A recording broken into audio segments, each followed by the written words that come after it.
Welcome to another video lecture by Utkalp Digital Classes. I am Raghav Chaturvedi, your tutor for the course, and today we are going to look at electrostatics. The topics that I will cover are electric charge, electrical field intensity, electric flux and Gauss law, electrostatic potential energy, equipotential surface, electric dipoles, conductors, and sharing of charges. We will go through multiple problems in this chapter, and I must tell you that every year around 1 to 2 questions come from this chapter. We will start our discussion by quickly reviewing electric charge and some of its properties. So what is an electric charge? It's the property of matter due to which it produces and experiences electrical and magnetic effects. They come in two varieties. It can be a positive charge or a negative charge. Positive charge means that the system has a deficiency of electrons, and negative charge means that it has an excess of electrons. Okay.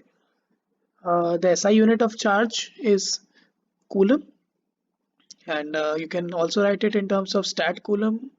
1 coulomb is equal to 3 into 10 to the power 9 stat coulomb. Okay, and the other properties that I want to discuss are, first of all, in SI units, charge is a derived quantity. So the dimensions of electric charge are A, T. Okay, we've already discussed point number 2. Charge is a scalar quantity. Okay, it only represents the excess or deficiency of electrons. Next, charge is transferable. If a charged body is put in contact with another body, be it charged or uncharged, then charge from one body can flow into the other body. Okay, and it's always associated with mass. So you should take a note that charge cannot exist without mass, although mass can exist without charge. Okay, so if you're charging a body, its mass changes. So if you're giving a body a positive charge, the mass goes down, because when you're giving a body a positive charge, you're basically drawing out electrons from it, so its mass decreases. When you're giving a body a negative charge, its mass increases because you're giving electrons. Next, charge is quantized. What does it mean? The charge on any body is n times E, where n is an integer, positive or negative. And what is E? E is the basic unit of charge. So one electron has minus E charge. Okay. Next, what we see is charge is a conserved quantity. And when is it conserved? When you consider an isolated system, only then the total charge does not change with time. Although individual charges may vary inside the system, the net charge can neither be created nor be destroyed. The next point that you should notice, charge is invariant. What does this mean? This means that charge is independent of the frame of reference you are using. Okay, so when we're considering accelerated frames and talking about forces, we considered pseudo forces, and we saw that in order to apply Newton's laws in that frame in an accelerated frame, you have to change a few things, but note that the charge remains the same in all the frames of reference. Okay, next what we see is when the charge is accelerated, it produces radiation. Radiation is a form of energy. Okay, how do you charge a body? There are multiple ways. One of the ways is by friction, that is by rubbing one body on another. A basic example of this is glass rod and silk cloth, where the glass gets the positive charge and the negative charge goes to the silk cloth. Similarly, you can have charging of a body by electrostatic induction. What does it mean? If I bring a charged body near a metallic neutral body, the charged body will attract the opposite charges and repel similar charges present in the neutral body. Because of this, what will happen is one side of the neutral body becomes negative while the other becomes positive. I can easily show this using a small diagram. if this is my body with initial charge and I'm bringing in a charging body near it. This charging body has a charge plus. Okay, I'm bringing it near this. This is what happens is negative charge comes here, positive charge comes here inside the body. Okay, and then what happens is if we earth this next this side, what happens is this positive charge will flow into the earth and only negative will remain, and then we will remove this earthing, and what will we be left with? Only negative charge. This charge will redistribute in the system. Okay, so that is by electrostatic induction. And there is another process known as conduction. It's the process of transfer of charge by contact of two bodies. So if I place one charged body in contact with another charged body, then charges will flow from the charged to the uncharged. Okay, these are the basic things that you should know. Then let's come to the first law, which is known as the Coulomb's law. Okay, it gives you the electrostatic force of interaction between two static point charges or point electrical charges. What you see is my force is directly proportional to the magnitude of the charges, and also it's inversely proportional to the square of the distance between them. Okay, let me just clear some of the things to make it more readable. So as you can see in the first plot that I have made, it's a XY plot, and I made two charges. One is Q1 and one is Q2. Okay, so the charge that for the particle 1 applies on particle 2, the force that 1 applies on 2 is given by F12. And similarly, because it's a Newton pair, so you'll get a similar force back from the second charge. Let me make this more clear. Let's say I have two charges, positive, and I have some negative, positive. So this will, because there is no actual contact between them, it's a non-contact force. Okay, and let me call this Q1, let me call this Q2, similarly Q1 and Q2. Okay, so what will happen is we first of all see that like charges repel each other. Okay, so the direction of force of 2 on 1 is in the left direction. Similarly, my body 1 will act a force F12 on the right side, and note that the magnitudes will be the same. However, if you take a look at two unlike charges, they will attract each other. So force applied by 2 on 1 is in this direction, and force applied by 1 on 2 is in this direction. Only the directions are different. The magnitudes of the force is the same for both the cases. Okay, this expression gives you another idea about the same law. It gives you the direction of the force. So the first force was giving me the magnitude, the first expression.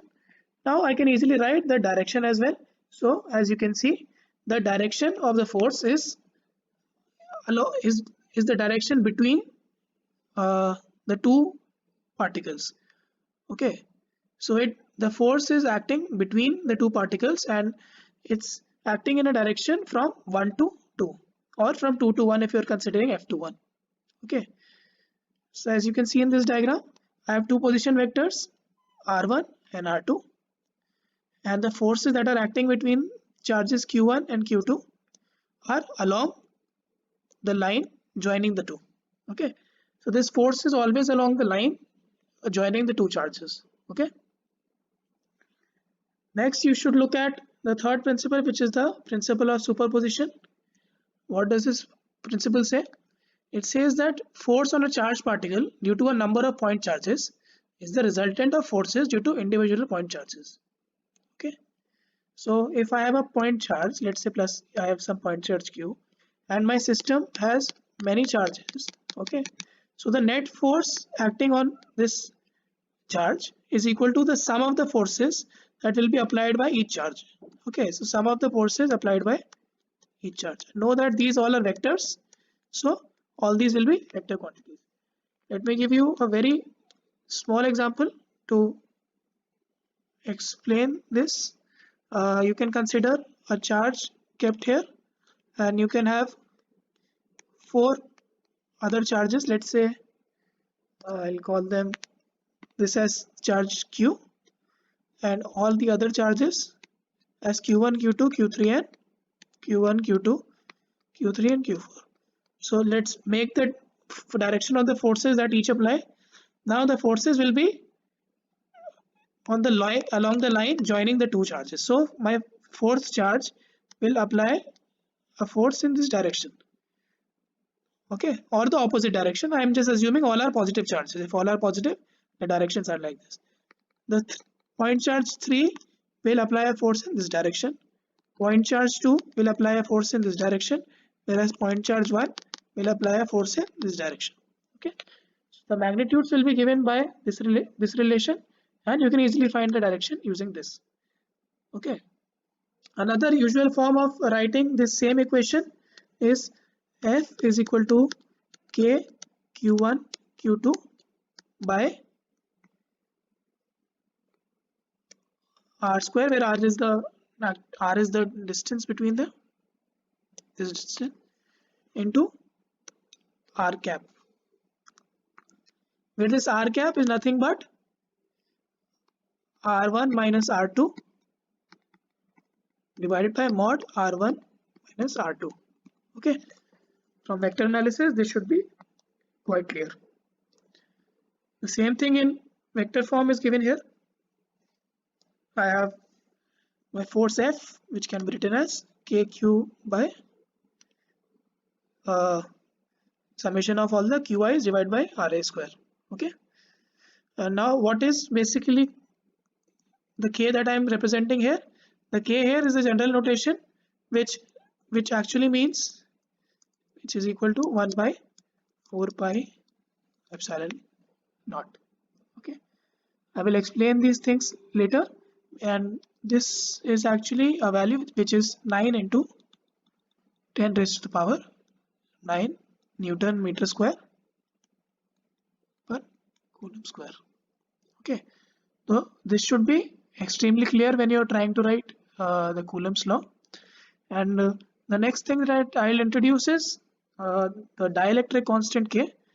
It is the ratio of the force on 2-point charges in free space, and that to medium, that in the medium filled up to infinity.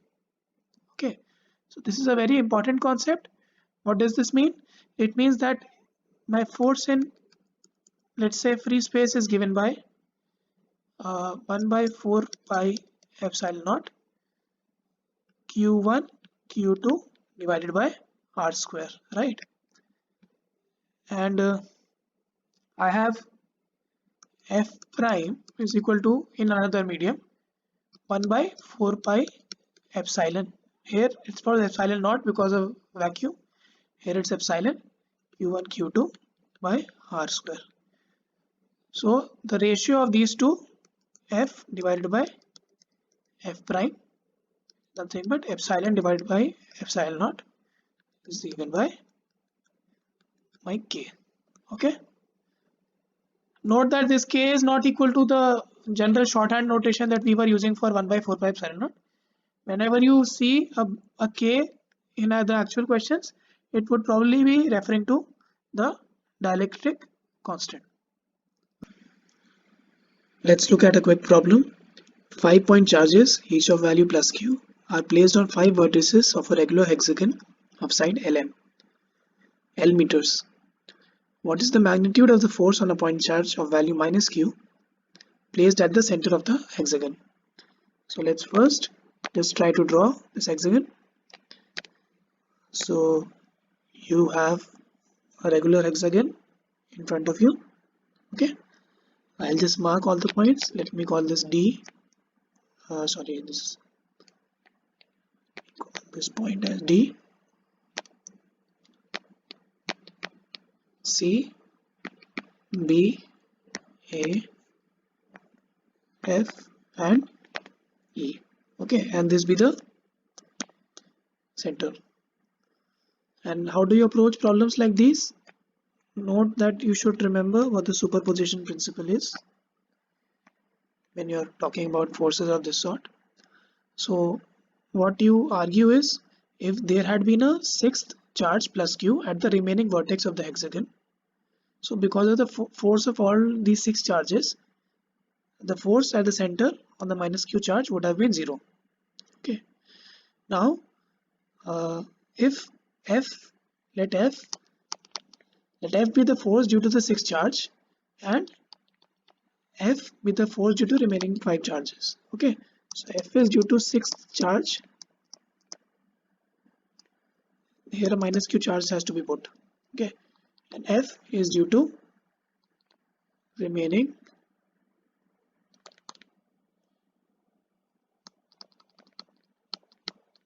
5 charges. Okay, so what is the case here? You are given this in the question. Okay, and your forces that are acting are like this. Okay, because it's a negative charge, it is being attracted by all the 5. So what you say is, let me assume that there was a plus Q charge here as well. If there was a plus Q charge, then it would have had a force like this. Okay, and because of this force, my net force on the charge at the center would have been 0. So my F due to the 5 charges plus my small f, which would have been there if this was there, then my net force would have been 0. Okay, that implies my force due to the 6 charge which is in there is equal to negative of F. Okay, now I can easily calculate the force due to one charge, which is the 6 charge.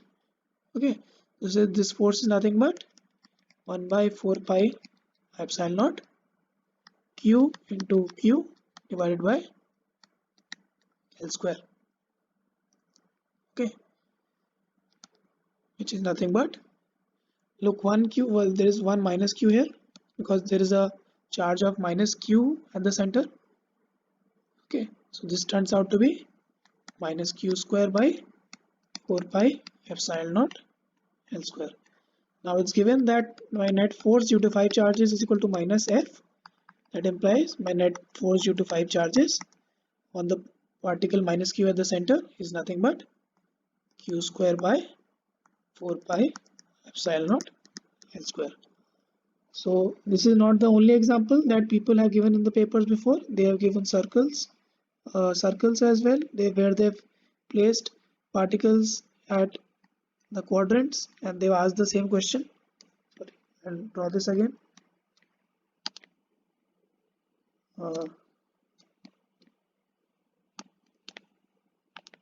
Say this. Let this be the circle. So there have been questions in the past where they just give you points on different positions. Let's say here, here, here, and here, and then they ask you what would be the force at the center if only 3 particles were there. Also, they can extend this to cubes.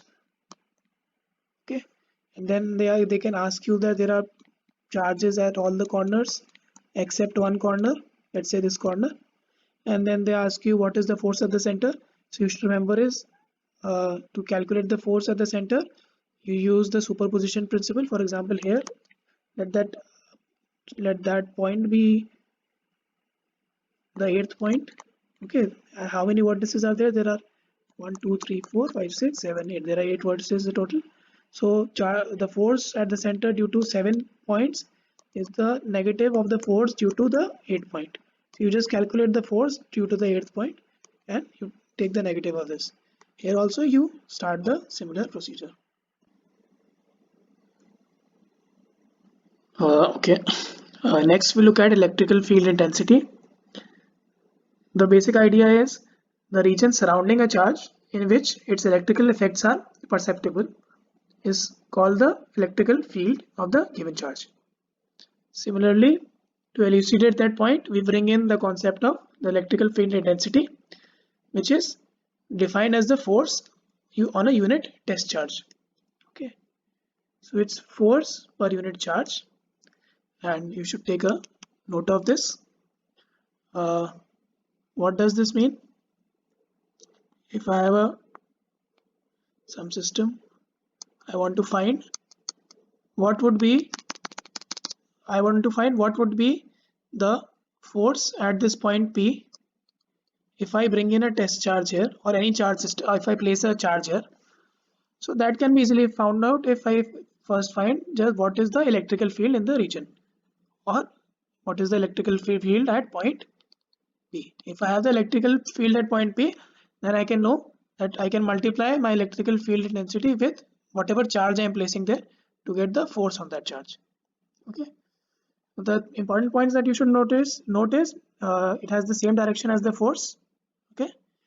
The positive charge has the field directed away from it, whereas the negative charge has the field directed towards it. Okay.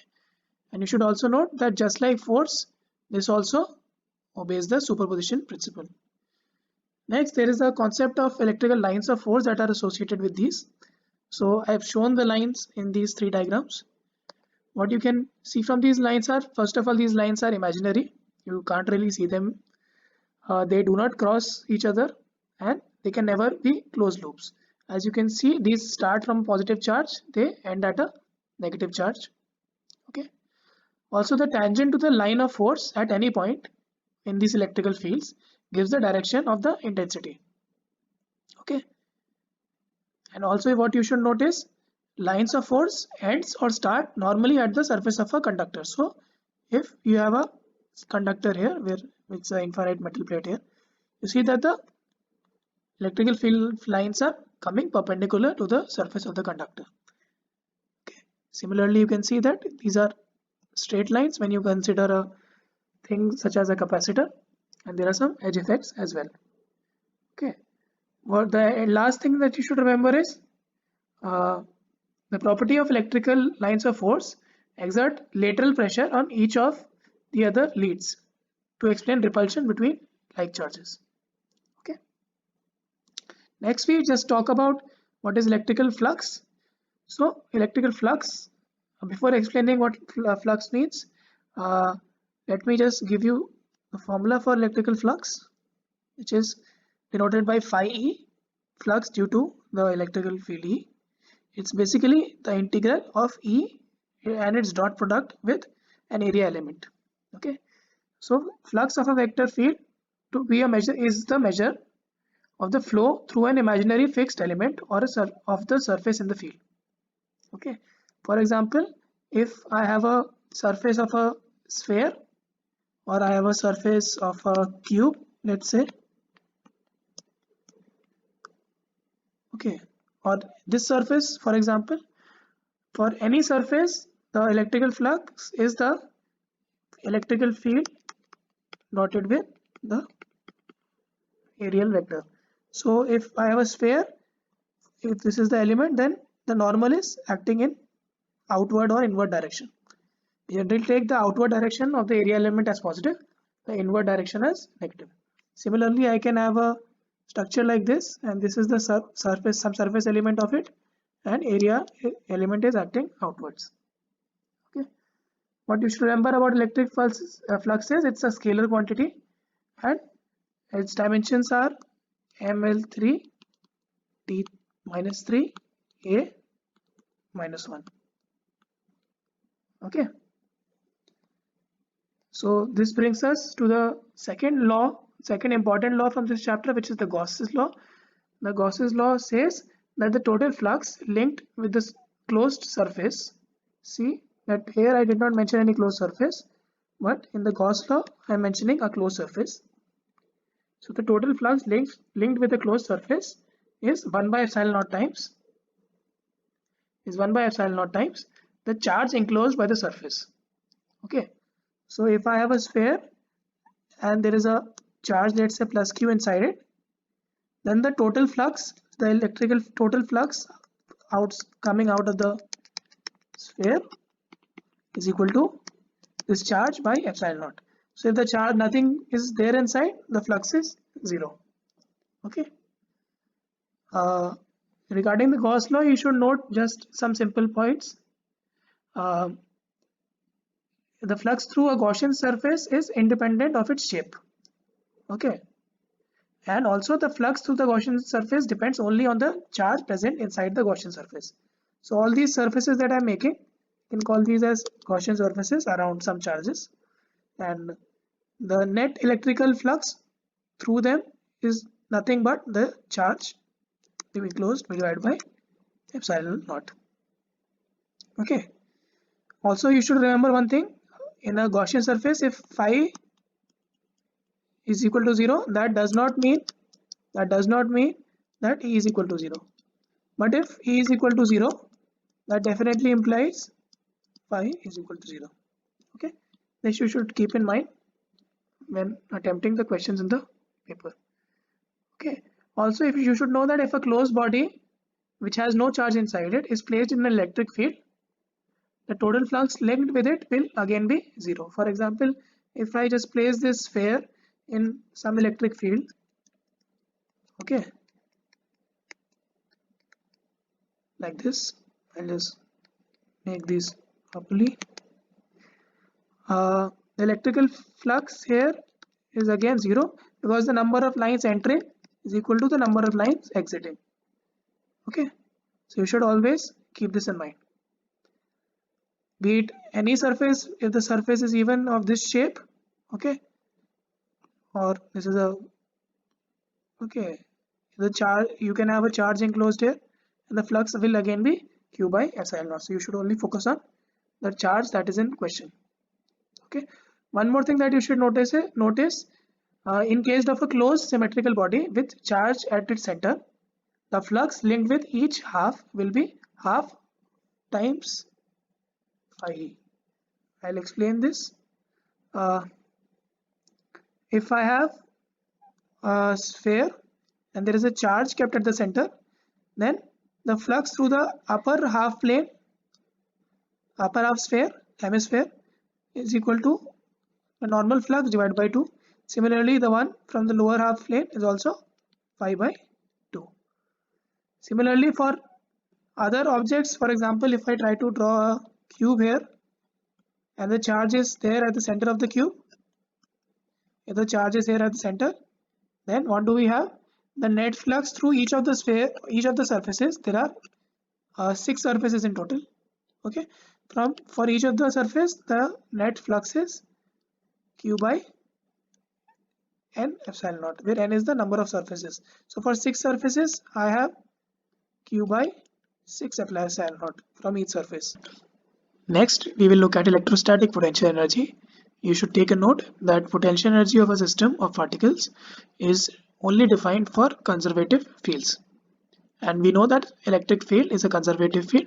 That is why we will go ahead and define the potential energy for this. What is potential energy? The potential energy of a system is basically the work done in assembling the system, okay, in a given configuration. So I provided some basic definitions for you to understand them clearly. So work done in assembling the system in a given configuration against the interaction forces of particles. What are the forces here? They are the electrostatic forces of attraction or repulsion. Secondly, what is electrostatic potential? So electrostatic potential is the work done in bringing a unit positive charge from infinity to the given point against the electrical forces. So for example, you had your force and then you had your electrical field, so force per unit test charge. Similarly, your potential is your V, or electrostatic potential, is nothing but the potential energy per unit test charge. Okay, so my potential is given by U divided by Q naught. Q naught is the test charge and U is the electrostatic potential energy. Okay, what this means is I can first write my U. And how will you write your U? You will write your U by calculating the work done. in bringing the different charges. And then there is a very simple formula. I'll give you both the formulas. First of all, your work done, which was nothing but integral work done was nothing but integral f dot dx. Okay, you have to take your this thing from infinity to bringing it to the point r.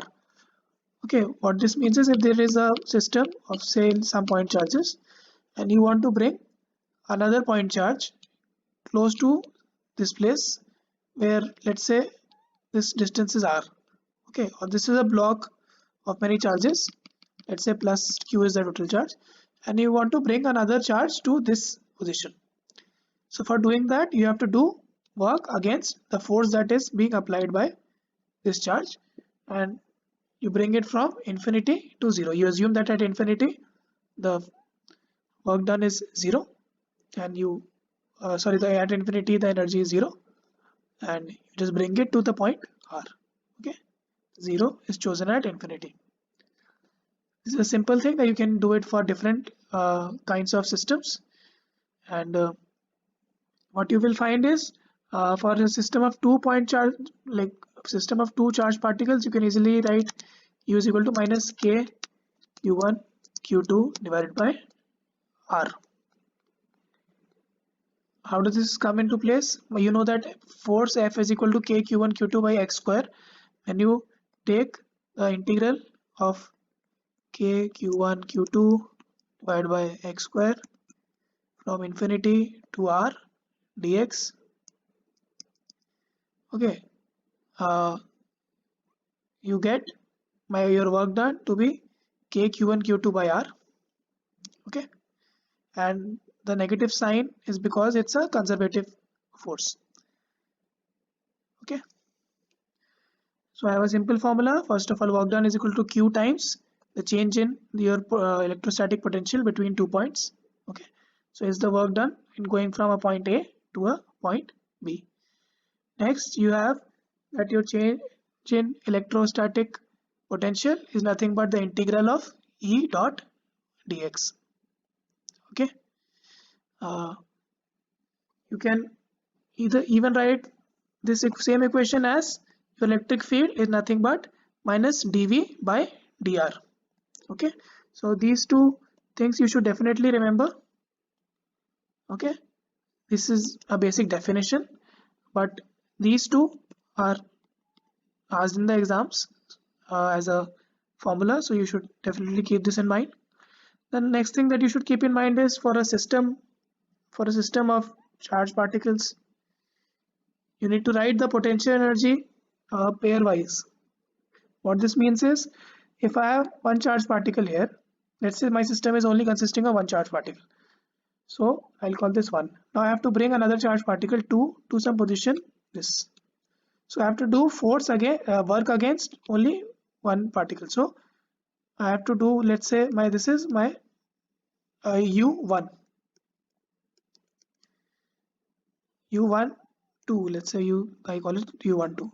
Now if I want to bring in the third charged particle to some point, this point, I have to do work against two forces, one applied by the point 1, one applied by the point 2.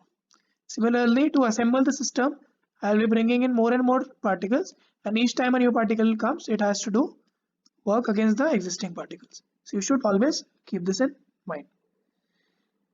You can easily write E, the same thing as E is equal to minus del V, where del is nothing but the grad operator, which is this del V is equal to del V by del X plus del V by del Y plus del V by del Z. This is often useful in many of the problems, be it in Cartesian coordinates or be it in spherical or polar coordinates. Okay, so we'll do some questions that will help you out. Let's look at what are equipotential surfaces. By the definition of it, equipotential surfaces are surfaces where there is no change in the electrostatic potential when you go from one point of the surface to the next. Okay, this is a very simple thing to know. Let's see what this actually means. Let's consider the case of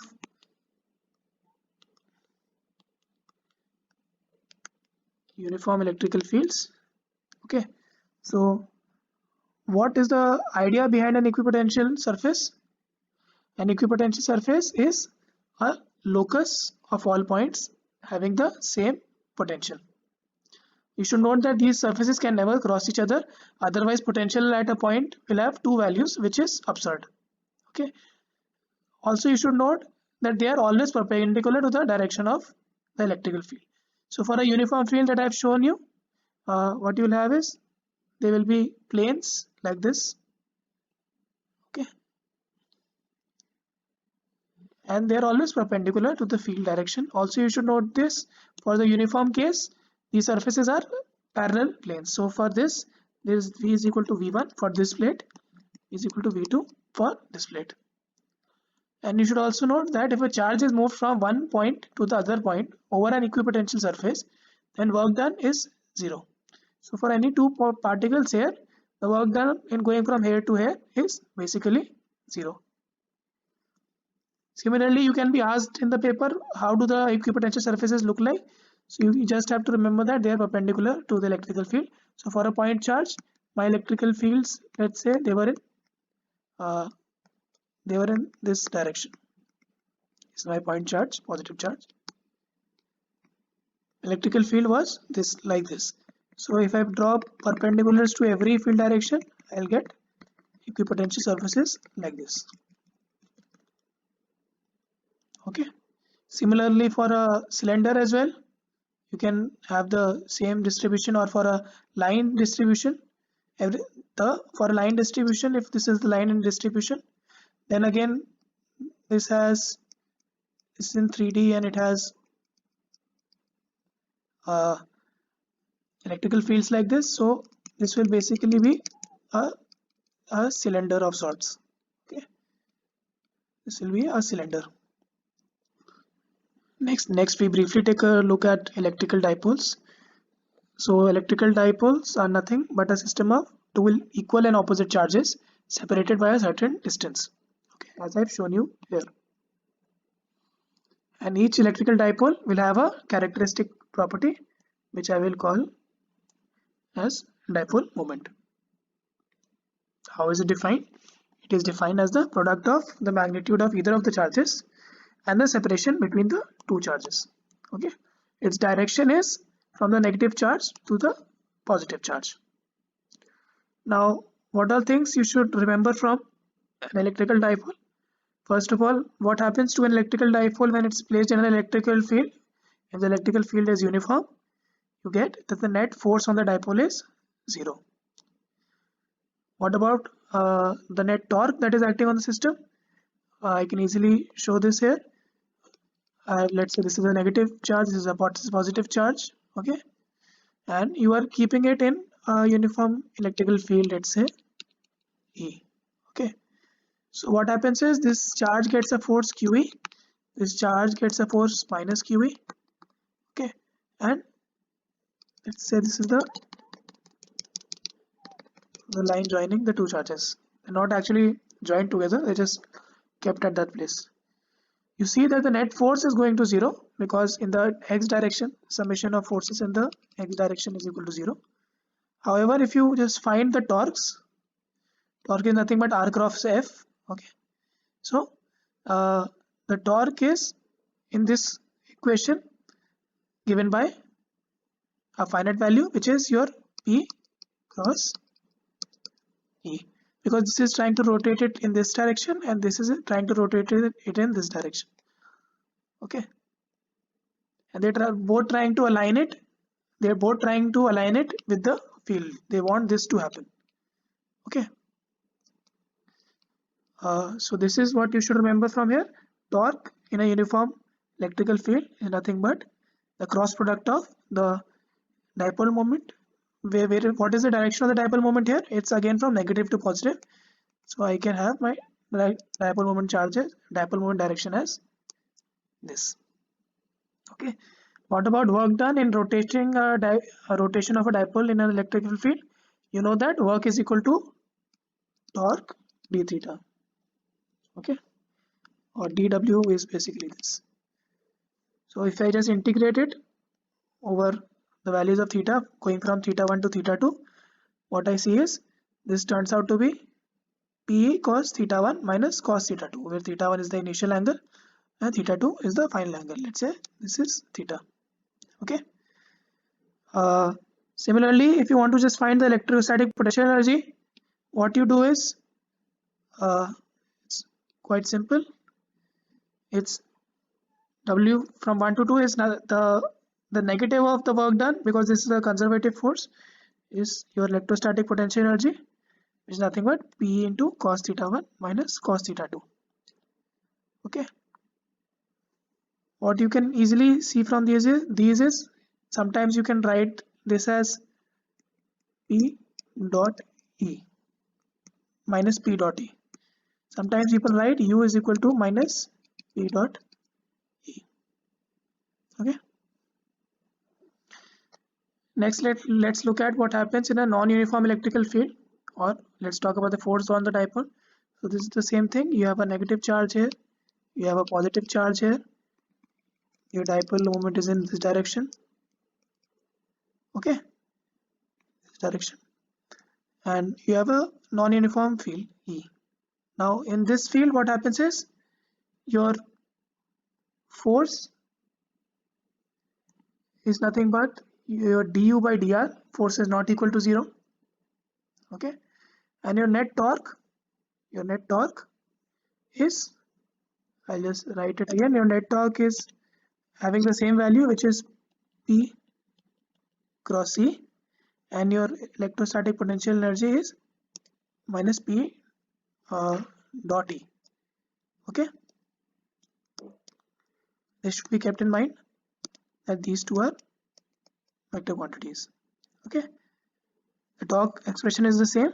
The only expression that is changing is for the force.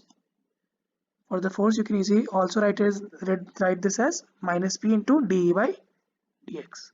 Okay, these are the two things that you should remember.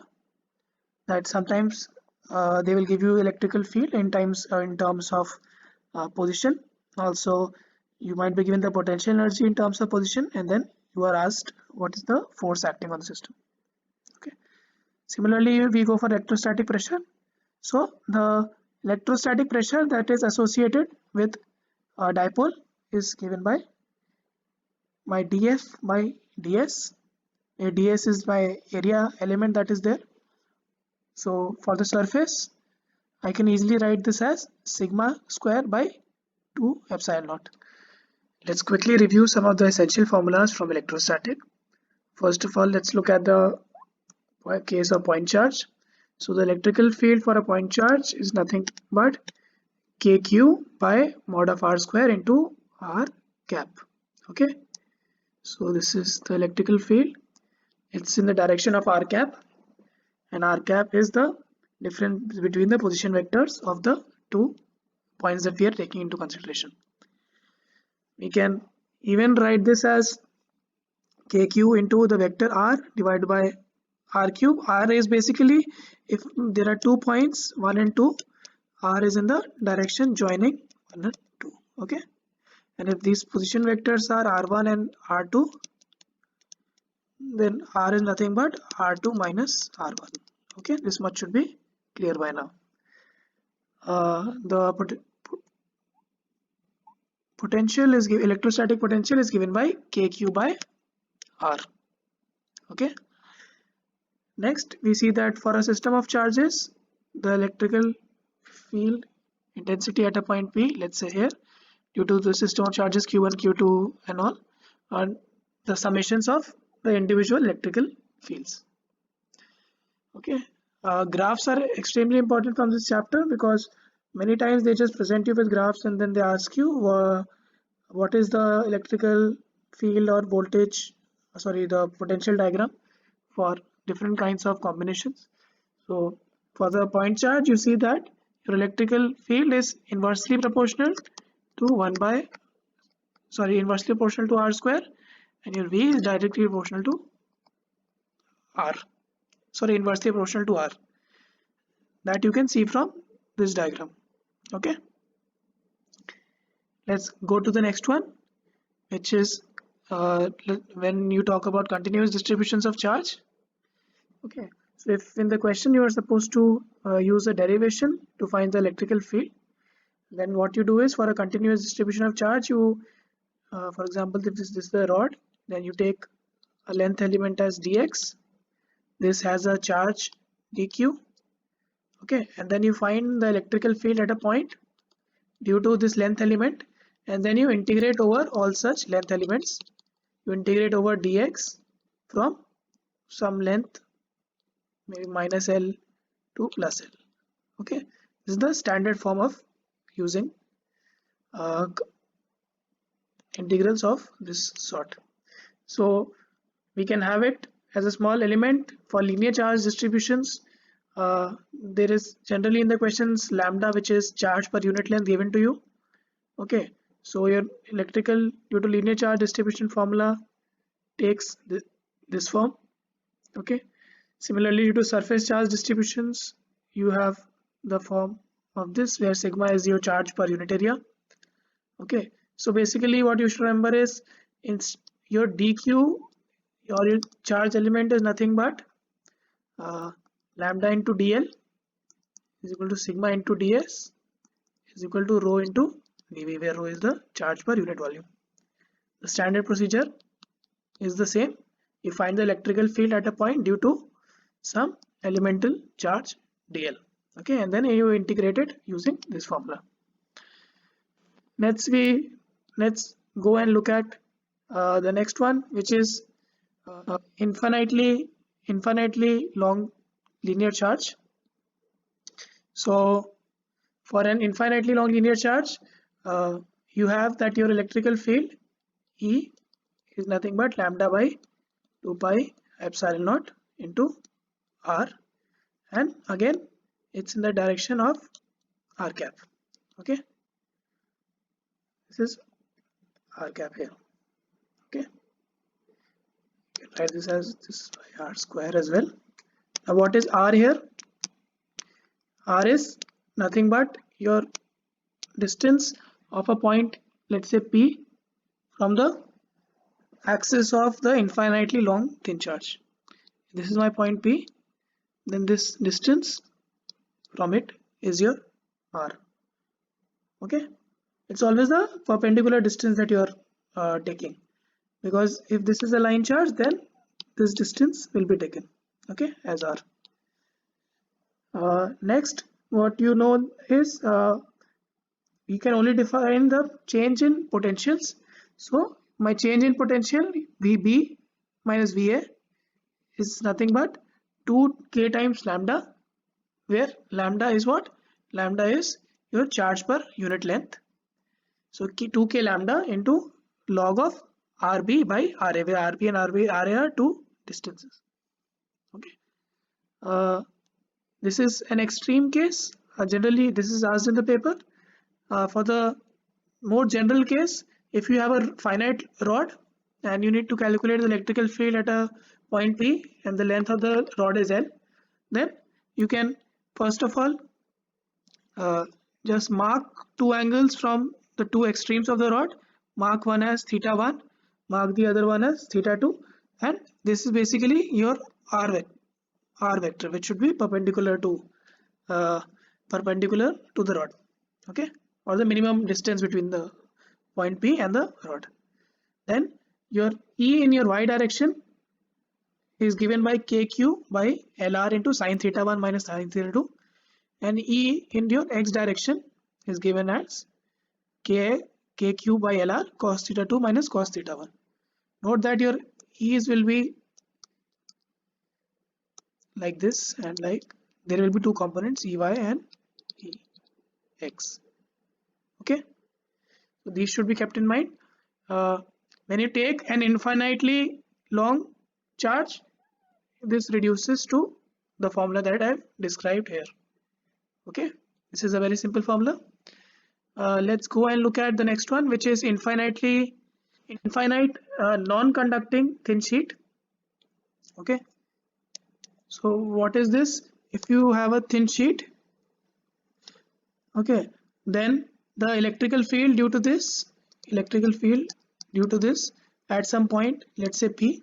Okay, So at this point there will be an electrical field acting on it, and its magnitude will be sigma, which is the surface charge density, which is the total charge on the surface divided by total area of the surface. Okay, or charge or dq by dA works because this is an infinite non-conducting thin sheet. So it's equal to sigma by 2 times epsilon naught. So it's a constant value. So if I place a positive charge q here, it will be pushed away. If sigma is positive, then it will be pushed away by a force sigma into q by 2 epsilon naught. Similarly, if I put a negative charge here, it will be pulled towards the thing. Again, absolute V is not defined, so your change in V between two positions, VV minus VA, is minus sigma by 2 epsilon naught RV minus RA. Okay. There are multiple questions based on this. We'll see them later. Next, we look at uniformly charged ring. So what you find is, let's say the charge on the ring be capital Q, okay, and the distance between your ring center and any point on the axis, let this be given by x. Then your E on the axis is given by kqx divided by r square plus x square raised to the power 3 by 2. Okay, and your where r is the radius, and E at the center is equal to 0. So E at the center of a uniformly charged ring is equal to 0. From E you can easily calculate the V. V is kq by root r square plus x square. Okay. Now what is r square plus x square? Why are we taking this again and again? Look, this is your r, okay, and this is your x. So r square plus x square is basically the actual distance of that length element or charge element from the point. Okay, so this will help you in remembering. It's basically the hypotenuse in this. So this is r square plus x square. Okay, x is given as follows. Okay, you can derive it also on your own, but it's better that you remember some basic formulas in the paper. Next, we shall go down and look at an infinitely large charge conducting sheet. So in the previous one, we made a sheet. At that time, it was non-conducting. This time it's conducting. So because of a conducting sheet, you should always look for these words. If it's a charge conducting sheet, let's say the charge is Q, okay, or charge density is sigma, which is dq by dA. Okay, so for this you have your electric field given by sigma by epsilon naught. Note that it's constant again. N cap is in the outward normal. So if you place a charge plus q here, it will be acted on by a force in this direction. If you place a charge minus q here, it will be acted by a force in this direction, and its magnitude will be constant. Next, let's take a look at uniformly charged hollow conducting or non-conducting or solid conducting sphere. So this is the same thing for all these three things. Okay, the graphs are extremely important, or the plots are extremely important for these kind of questions because they've directly given you the graphs before. So for any of these cases, the basic idea is your electric field at a distance on the surface or outside the surface is given by the general form, assuming that the entire charge that is given to your body is located at the center. Okay, so if this is your distance r, okay, I want to calculate my electrical field here. In these conditions, we assume that the entire charge of the body is located right here, and this electrical field that is produced at this region is analogous to that. So you have electrical field given by kq by r square into r cap. Okay, when r is greater than or equal to r, and v is your kq by r. This is just like 2 point particles. Okay, the thing that you should notice, electric field is 0 when you're considering anything inside the non-conducting or solid conducting sphere. Okay, and your v is equal to kq by r. Now one thing about v that you should remember, that is that potential, when we were calculating potential, we were integrating E dot dr for some let's say we were going from infinity to some point r. Okay, why were we doing this? We were assuming that at infinity potential is 0. So when we were bringing it towards, okay, and we are bringing it towards a point r from some infinity to this point r, what is the work done, and then we calculated the potential. So what you should remember from this is, if this is basically an integral, right? So if I write this down properly, this is nothing but coming from infinity to the radius r of E dot dr plus coming from r to the distance small r into E dot dr. I'm just opening up this integral, okay, because we are coming from infinity to r. Okay, let's say my small r is right now inside the surface. Okay, then you will be writing it like this. So for the first case, you have a finite value of electrical field. So for this integral, you will get a value of V as kq by r. Okay, now when you start entering, you are going from capital R, the radius, to a position inside the sphere. For this thing, your electrical field is 0 inside. Because the electrical field is 0, due to that, the potential due to this potential due to the charge moving from any point from the radius to any till the center, it's 0. So what are we left with? It's kq by r. So what this implies is your potential at the surface is equal to the potential which is inside as well. Okay, so there is no change in potential when you're going from the surface to the center. So this is easily shown in the graphs. Your E becomes 0 in the region that is inside the sphere, and outside it's like a point particle, but the voltage or the potential remains constant to the value which is outside the sphere, right outside on the surface, and then it behaves like a point charge. We will discuss this when we look at some of the questions. What about uniformly charged solid non-conducting spheres? Note that this is an insulating metal. This has been asked before, so you should take a note of this. All these are actually done using the principles of the Gauss law, and just make a Gaussian surface and then evaluate whatever field and the flux is going outside the surface. So we'll do some examples to show you how these techniques work. But for the meanwhile, you should remember that electrical field for this also is given like E is equal to kq by r square into r cap, which is just like a point particle, and your V is kq by r. All these things are outside the sphere or right at the surface of the sphere. But as soon as you start entering the surface, you see that your electrical field is given by rho r by 3 epsilon naught.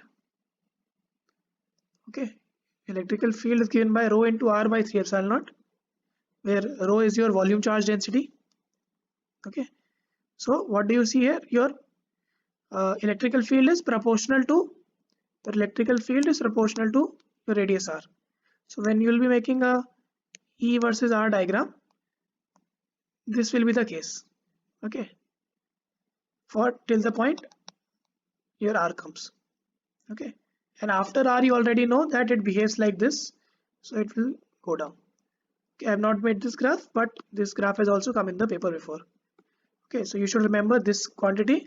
Second quantity that comes out is your V is nothing but kq by 2 into rq divided by kq by 2rq into 3r square minus small r square. Okay, this is the only thing that you should remember. You can actually calculate it using the Gaussian surface, but it will be easier if you just remember what this is.